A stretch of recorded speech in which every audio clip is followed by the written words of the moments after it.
Hey guys, sorry it's been a while. I promise I'm not neglecting you. I still have some articles and some videos covering the final and the upcoming grand final very soon. But before that, I wanted to do a quick video on a narrative that's been very prevalent since the last LCK representatives were eliminated from the tournament by Cloud9 and, of course, Invictus Gaming respectively in the quarterfinal. That is kind of the immediate response by commentators and casters and just content and creators in general saying, do not worry about the LCK, do not worry about this one hiccup that they've had. They will for sure bounce back. While I don't necessarily think that the idea behind this is a terrible one, because after all, it's fair to kind of think that someone or a region that's been dominant for so long can have one hiccup year and it's not a big deal, like they all fizzled out every time. Once in a while, Korea will send a team that just isn't quite up to snuff because of their weird qualification system or something else or what have you. This happens to almost every region. They have an off year. ULCS had an off year in 2014. You could argue LPL had a really off year in 2015. Just performances outworlds that are not typical of their region in general. But I want to point out that a lot of the reasons that people are giving the LCK the benefit of the doubt and are confident that they will so easily bounce back in 2019 are not really based in anything that makes any logical sense. And it mostly just boils down to the fact that LCK have always been good, they will always be good, we shouldn't think that they're not good. First, I want to clarify that I am not here to look down on the years and years, practically decades of accomplishment that Korean esports has come out with or that can easily be proud of. The years of dominating League of Legends, especially putting forth a team like SKT, which I feel like almost never happens in a competition of any kind. Instead, I want to point out some assumptions that a lot of people are making about the LCK's failure at this year's World Championship and why they aren't necessarily super consistent and don't always make the most sense. When we talk about assumptions made in the League of Legends community, there is a very obvious reason why people are so knee-jerk with them. Why someone has a good idea, someone nearby on Twitter or watching a video or reading an article immediately thinks, or hearing the broadcast. Of course, a lot of stuff comes from broadcast, and that's why I think broadcast personalities have such a pivotal and important role within the context of the ecosystem. But a lot of times, we are a very immediate feedback-oriented type of community. You say something, it gets put up on Reddit, people discuss it, and then, of course, by the end of the day, it's off of Reddit, it's no longer in people's minds, and that becomes the established narrative, that becomes the established idea. That doesn't really give you the kind of academic context that major theories, hypotheses, and proven facts end up going through centuries sometimes of investigation before a lot of the community will kind of accept a truth or a prevailing theory. So when you get to really complicated ideas like this is why the LCK systematically failed this year, or this is why Western teams are constantly behind Korea, I feel like there's never really been a hard and true reason. And so people come out and they give a specific idea or a specific reason, and then a lot of people agree with it, and people fail to kind of distinguish the difference between like something that's a truly investigated or critically thought out truth and the immediate sort of feedback loop. You've probably heard similar speeches from me before because a lot of the stuff on my channel is just kind of going back and asking the question why, or why do we think this, or does this even make sense? And so that's again what I'm going to be doing. Big surprise, because I honestly don't think from my perspective that you can just sort of look at what happens to the LCK this year and decide then this is just something that they shake off and next year they come out and just completely dominate again, because I feel like the era of just complete LCK dominance is probably over. And of course, I again don't exactly have facts or anything, but this is an idea that I want to throw out there. For those of you who don't remember, earlier on in this year, Tracker's Knife was a jungle item in League of Legends, upgraded from Hunter's Machete or Hunter's Talisman, that allowed you to place wards. So this was an alternative to picking up the Skirmisher's Saber or the Stalker's Blade, which are now the jungle items that we see on Summoner's Rift today. But when someone refers to the removal of Tracker's Knife meta, they're referring to more broad ways in which early game vision changed for League of Legends throughout Season 8. This includes the changing of the Sightstone, so that it is now kind of an active built into the support item that's gained through a quest that also delays the amount of time that a support has to kind of lane before he gets access to a Sightstone and the primary warding tools for your team as the game progresses. It also includes how the warding totem now no longer has a 3-minute cooldown when you first use it early on in the game. It has a 4-minute turn cooldown, but longer warding duration. I also feel like a change going into this, of course, comes down to the way that the jungle creeps and experience were altered to be more about scuttle, all of these other factors that just kind of change the way that you approach jungling and the early game.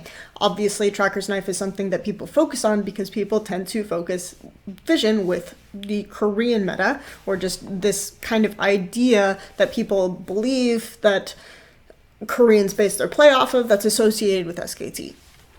Let's say you're a jungler in the early part of Season 8 before all of these changes occurred.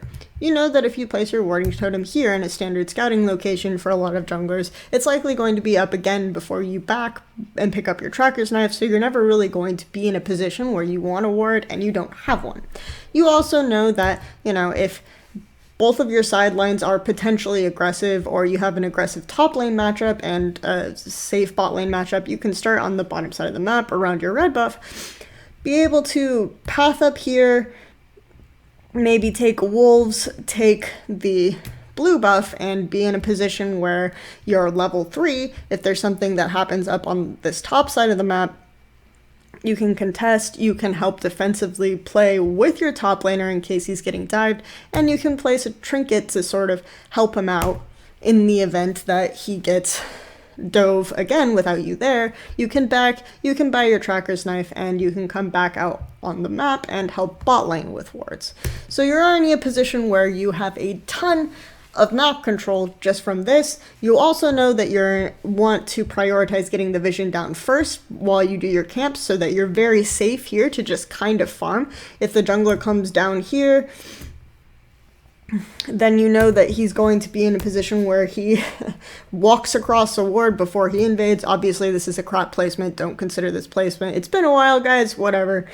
Honestly, when people are specifically focusing on the Tracker's Knife aspect, I get a little bit confused. I think it's just because people really associate the LCK with warding, and that doesn't necessarily make the most sense to me, because the removal of the Tracker's Knife didn't create an insane renaissance of aggression overall. In fact, I would say that going into MSI, we had the Tracker's Knife already removed. Looking at some of the playoffs, looking at the way that a lot of teams played, like my team, it was fine. You still played fairly safe. People didn't necessarily want to walk across the river. It was still kind of a good... There was no incentive, right? You had no incentive to play aggressively, because if you walked into the enemy jungle, you could be walking into a position where the other guy is stronger than you. You don't fully have any information. If they don't have information on you going in, that means that you don't have information on their state of being necessarily either, unless you're good at tracking. You have to work on your communication, all these other aspects that are worth considering. But the big thing for me is that there was no incentive. So for me, just looking at the Tracker's Knife is only part of the picture. The big picture for me really comes from the scuttle, because the scuttle and the change of the XP on the camps really was what kind of gave the incentive, what really kind of created the motivation. So what camps do you care about now as a jungler? You care about your Krugs, you care about your scuttle, because these are the camps that Krugs is like the only way to really get level 3 by taking only 3 camps now. So if you're looking at the Krugs, you know you'll be able to contest the scuttle. If you have pushing mid, you know you're going to be able to contest the scuttle. If you have a good jungle mid 2v2, you know you're going to be able to contest the scuttle. And at that point, the vision doesn't matter, because there's something big and important that you care about and something that you want to fight over. And as long as you know that you're stronger, as long as you know that your champions spike really hard at this level, and you can snowball off of that, then the information that they have is irrelevant. And the information that you have for vision-wise is irrelevant, and that's why I think it really kind of evolved to be this much more bloody, aggressive early game approach that we've seen some of the LCK teams struggle with. Kelsey, aren't you just splitting hairs at this point? Obviously, when people are saying Tracker's Knife removal, they're not talking about just the Tracker's Knife and thingy. Yeah, I get it. I already pointed that out because when people are referring to the Tracker's Knife changes, they're specifically referring to the way that you play the early game and how that's different. But the reason why I think it really matters is because if you're talking about the Tracker's Knife and you're using the term Tracker's Knife, you're referring to a time that includes MSI. And when you're looking at Kingzone and how Kingzone performed, I don't think that you can blame something like Tracker's Knife or even the Scuttle for some of the issues that Kingzone had. Kingzone isn't a team that struggled at MSI because of a change in a vision meta or because they play too slow. Kingzone is a team that had above 800 gold at 15 even in summer. Even in summer they had the highest average early game advantage. You would think if the reason teams are struggling is because of Tracker's Knife, is because of slow early game, then Kingzone would have done really, really well domestically. Kingzone would have made it all the way to the World Championship, and they'd be able to show just how strong and scary they are. After all, Peanut was always kind of the guy who forsook the Tracker's Knife. He was the guy who was going for the Skirmisher Saber when everyone, including his teammates, told him to buy Tracker's Knives. This is an aggressive jungle-led team, but they didn't make it. And so these are the questions for me, and they looked poor at MSI. So the question for me is coming down to, is it really the Tracker's Knife? Is it really that they're not aggressive? Because again, we see Fnatic struggling against EG. We see all sorts of these little tiny things, to me, that makes it feel like just talking about Tracker's Knife and saying that there's a meta-wide issue is not, it's not giving us a big picture. And it seems like it's too easy, especially when you have teams like KT that are not really going to be Tracker's Knife teams. They love to kind of skirmish on the bottom side, and they have a very top-heavy and aggressive top laner. They can play to top side, and everyone keeps telling me that Yukal is amazing and he should have been on my top 20 list and everything else. So it's too easy to blame some of the issues that LCK teams had on these factors when they should have been challenged domestically by teams like Kingzone and teams like KT. I think also if you're blaming Tracker's Knife, then the systematic failure to adapt just isn't really consistent with all of the things that we hear about Korea being the best, most adaptable region. And yes, guys, the things about LCK always setting the meta are actually wrong. They actually just adapt really well. Like, well, let's look at the 2015 lane swap meta. Everyone was shitting on Europe and the West for the way that they executed lane swaps in commentary. I watched every episode of Summoning Insight, and I remember Dylan, now the head coach of Fnatic, congratulations to him, Monte Cristo and Thorin, just taking complete shit out of the Western lane swap meta and saying, this is ridiculous, this doesn't make sense, you should have your support do this and this and this instead. And guess what? The Korean teams changed and adapted to this. I don't understand where this idea comes from, that people adapt to Korea and not the other way around. Like, you can find examples of it every year. You also have double TP in 2015. Everyone likes to refer to the NA support meta in 2016. Samsung Galaxy last year said that they learned how to play around bot lane from RNG. Just so many people say that the LCK is a meta setter when really they're adapters. And if they're really good adapters and they're really good short adapters, then why did it take them more than half of a year, if the problem was really Tracker's Knife, to fix it? Because that doesn't make any sense with all the other narratives that are supposed to be true about Korea. So I would say most likely that the collapse of teams like Africa and Gen.G at Worlds aren't necessarily meta-related. I also don't think that you can just say, well, Gen.G shouldn't have even have been here, Africa were confused, KT could have been really good, when you have an issue with LCK performing poorly for most of the year. I mean, when is the buck gonna stop, guys? When are we going to stop writing these guys checks like, nah, it's totally fine, like, if Griffin were here, they would have done really well. If Kingzone were here, we would have done really well. MSI doesn't count, All-Stars doesn't count, whatever, Asian Games, we'll still win Worlds. Rift Rivals, that's a joke tournament anyway. I mean, when does it really, when does the buck stop? When do we stop making excuses and say, LCK is still really good. Furthermore, there is definitely a weird double standard because there are other regions with teams that could have gone to this World Championship and potentially performed all right. I mean, people were saying that TSM could have done okay. Obviously, it's a little bit of a joke. Schalke, I would say the meta doesn't really shoot Schalke, so they probably wouldn't have done that well, but they still are a team that were in the grand finals, like Griffin, and didn't make it to the World Championship. They were in the ULCS grand finals and didn't make it to the World Championship.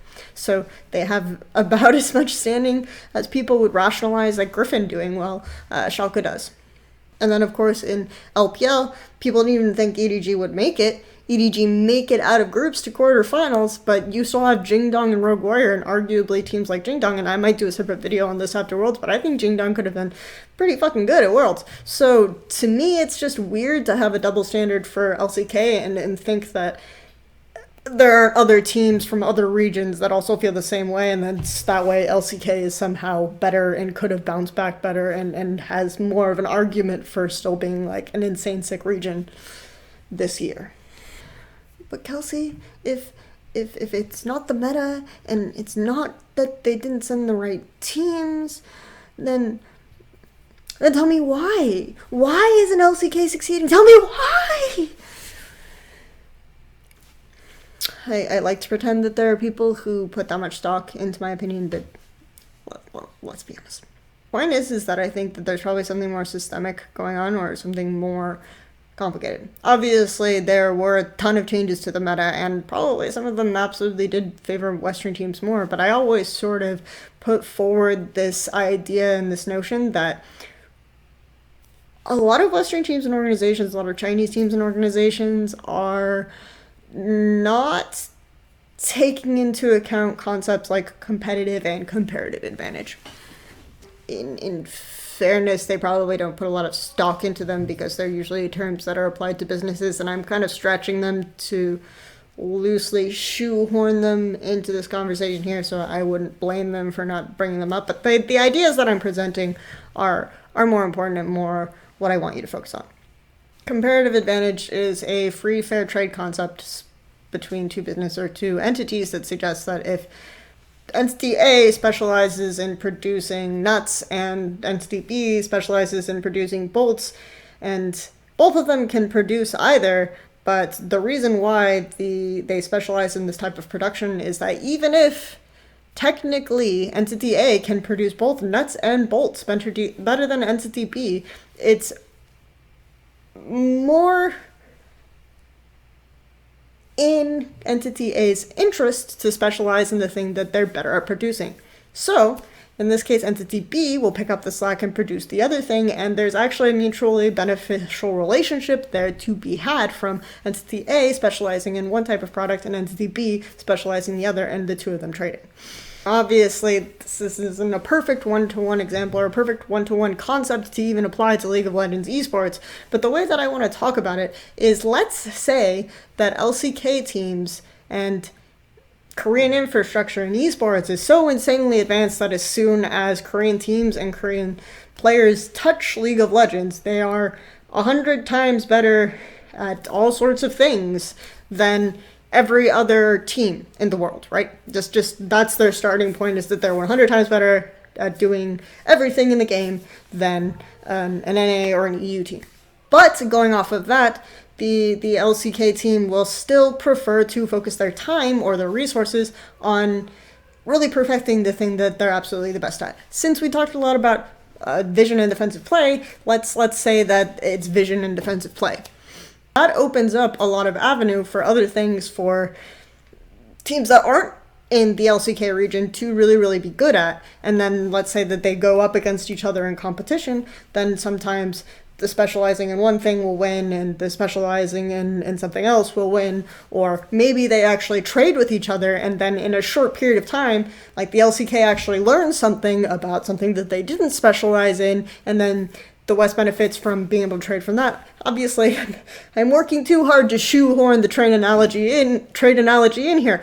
But the thing that I'm getting at is that there will always be some aspect of the game neglected by LCK teams, and I feel like there's something that has naturally developed more in certain regions like Europe, for example, than in the LCK, and that's specifically been on laning and more aggressive play. So it's ironic that years later, after I posit this in 2016, this ends up being a big thing at the 2018 World Championship. If you remember my disastrous PR nightmare where I called out G2 and World and Green for saying that teams should focus on late game, and then focusing on late game is the only way that you're going to catch up with the LCK, where I feel like it's really damaging because LCK players actually, historically at international competition, their players have just lost lane.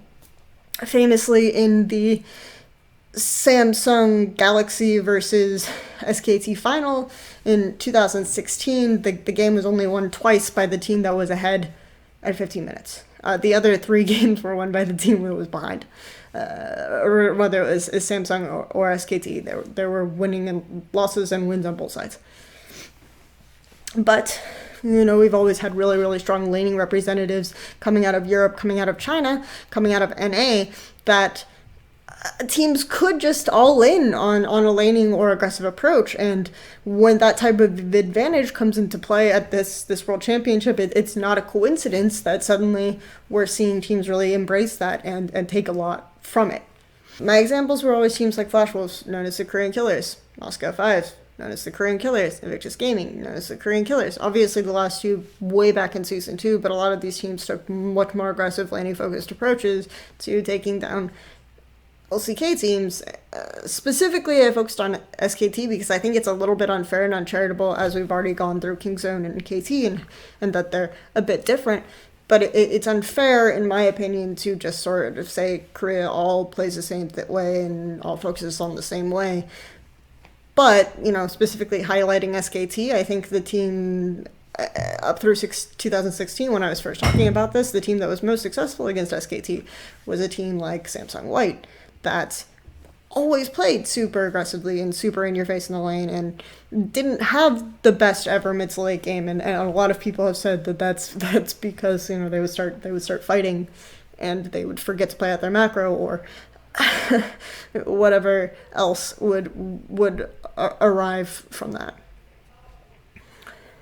But that's always sort of been the way forward when you see these teams emerge or these teams rise to the top for being able to take 1 game or 2 games or a few games off of the indomitable SKT. It has generally come from perfecting or working on early game, and so focusing on that aspect, to me, has always seemed like a better way to get some kind of pseudo-comparative advantage against some of the best, let's say, mid to late game defensive, vision-based, whatever, SKT-esque teams. And it's working out, and I don't think you can attribute all of that just to a meta shift. Which brings us to competitive advantage. In economics, competitive advantage is usually some sort of inherent fixed attribute that allows one competitor to have an advantage over another in business and sales. This could be something like access to resources or input. This could be something like access to labor, geographic location, barrier entries, certain technology. I think most people would argue that the LCK advantages isn't some kind of genetic advantage. You could argue that there's some other kind of inherent advantage that you can't make up for, like Thorin recently did a video where he talks about the centralization of Seoul within Korea and most people coming from one city being a very, very big thing. You could argue that PC bangs or culture are certain fixed advantages, but a lot of people will continuously go back to coaching and infrastructure and the fact that they've had so much time developing these types of technologies and things like this that it takes a while for the West to catch up.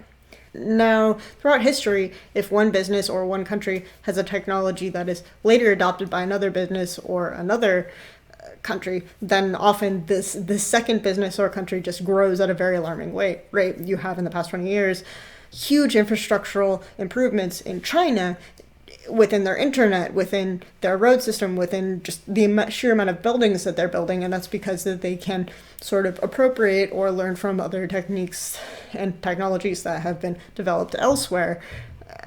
Obviously, I'm not going to get into a lot of the politics or anything else from this, but generally, like the Chinese Industrial Revolution, very huge, very rapid development, and at a certain point, you believe that once these technologies are adopted, a lot of this competitive advantage is just being eaten away. So the LCK competitive advantage is eaten away if some of the technology or understanding of the game or some of the infrastructure and the coaching staffs, these types of things level up in the West, then that competitive advantage isn't just something that you add more to, right? It's not like some kind of rate where Korea is this far ahead, so they'll always be this far ahead. That's as backwards as the double-lift argument that we got League of Legends first, so we'll always be 1 year ahead of the LCK. It's just as backwards to say that the LCK developed their infrastructure 20 years ago, not the LCK, Korea developed their esports infrastructure 20 years ago, so they'll always be 20 years ahead in esports. It's as backwards. So for me, it's just really weird to think that the possibility that there is no longer a competitive advantage and we'll see much closer to equal or free competition going forward is just kind of discarded. Because if you're talking about tournament flukes versus year flukes, 2014, 2015 were tournament flukes for Europe and the LPL, whereas I feel like this has been a year fluke for the LCK. And for me, that just kind of continuously lessens the possibility that it's one single meta factor or one single bad year, especially since I don't think all LCK teams have played exactly the same way. So for me, it's just so weird to me that the assumption is just, LCK auto bounces back. They auto stay exactly far ahead of the West, and then they just go back to completely dominating. And I think at this World Championship, we've seen certain fruits and certain benefits of this because we've seen star performers from every region imaginable. We've seen star performers from Korea, we've seen star performers from China, we've seen star performers from Europe, we've seen star performers from NA. So that kind of affirms to me that the competitive advantage in Korea isn't just the players themselves. It's something that we're continuing to study and learn about, and it's something that perhaps we have lessened slightly, and it isn't that kind of crazy to suggest that because of that the gap is actually closing. And finally, so what? Like, everyone is super convinced that the LCK just bounced back, they continue to dominate forever or whatever. I'm not sure why the fixation exists and why it doesn't instead become the goal to, okay, we found something that can be worked on or that can yield results at least in the short run. NA teams, European teams, and Chinese teams have control over their own destinies, right? They have a say in whether or not they just get run over by LCK teams at the next year's World Championship. That, more than anything, should really be the big takeaway here. Going into MSI, there is no King Zone where it's, we're not okay losing to any team but King Zone. No, you're not okay losing to any team, and that should be the philosophy that every team has. It doesn't matter if they're from LCK, it doesn't matter if they're from LPL, it doesn't matter if they're from EU or NA or LMS or Brazil or Vietnam, whatever, you're not okay with losing to them. If any team shows up to an international competition next year and is okay with losing to any team after this World Championship, then I just don't even know what to say anymore. Stop fixating on whether or not LCK will come back because there is control. You do have control over that. You can continue to get better. Hey guys, hope you enjoyed the video or at least thought a little bit more about some of the questions that I was presenting, which is really the only goal I ever really have when I make League of Legends content, is just kind of to encourage more second glances at certain ideas. There's obviously a whole ton more can of worms just within this topic, so there's probably something that I didn't mention. There's definitely at least one aspect of this topic that I want to cover more in depth after Worlds that I'm researching a bit more, so keep that in mind. And thank you as always for subscribing and following my stuff throughout Worlds. The semifinal content will be coming soon.